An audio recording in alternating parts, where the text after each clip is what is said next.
Jambalakidi Pamba cinema లాగా scene reverse అయింది. మగవాళ్ళు ఆడవాళ్ళని హింసించడం పోయి ఆడవాళ్ళు మగవాళ్ళని హింసించే రోజులు వచ్చేసాయి.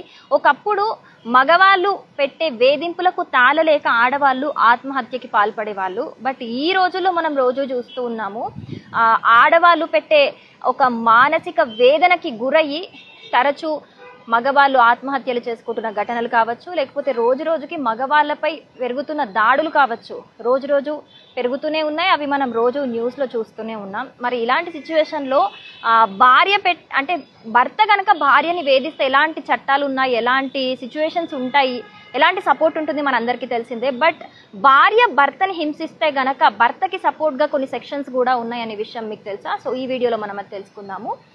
సో ఎస్పెషల్గా ఒకవేళ భార్య భర్తని వేధింపులకు గురి చేస్తే సెక్షన్ 323, అలాగే సెక్షన్ 506, అలాగే సెక్షన్ 509 అనేవి వర్తింపజేస్తాయి.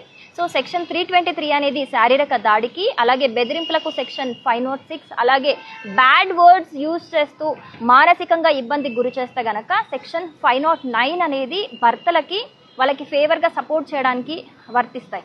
అలాగే కొన్ని కేసెస్లో భార్యలు మాత్రమే భరణం తీసుకోవచ్చా అనే డౌట్ కూడా వస్తుంది. సో భార్యలు మాత్రమే కాదు, భర్త కూడా భరణం పొందొచ్చు. 1955లోని సెక్షన్ 2425 కింద ఇది వర్తింపజేస్తుంది. బట్ ఇందులో భర్తకి సంబంధించి కొన్ని అంశాలని కోర్టు అయితే పరిగణలోకి తీసుకున్న తర్వాత భర్తకి భరణం ఇవ్వచ్చా లేదా అనే వాటిని వాటికి న్యాయం చేయొచ్చా లేదా అనేది చూస్తుందన్నమాట. సో మరి ఈ రోజుల్లో జరుగుతున్న దాడుల దృష్ట్యా మరి ఇలాంటి సెక్షన్స్ అనేవి భర్తలకి బాగా యూజ్ అవుతాయి. సో ఈ ఇన్ఫర్మేషన్ మీకు ఎలా అనిపించిందో కామెంట్ చేయండి.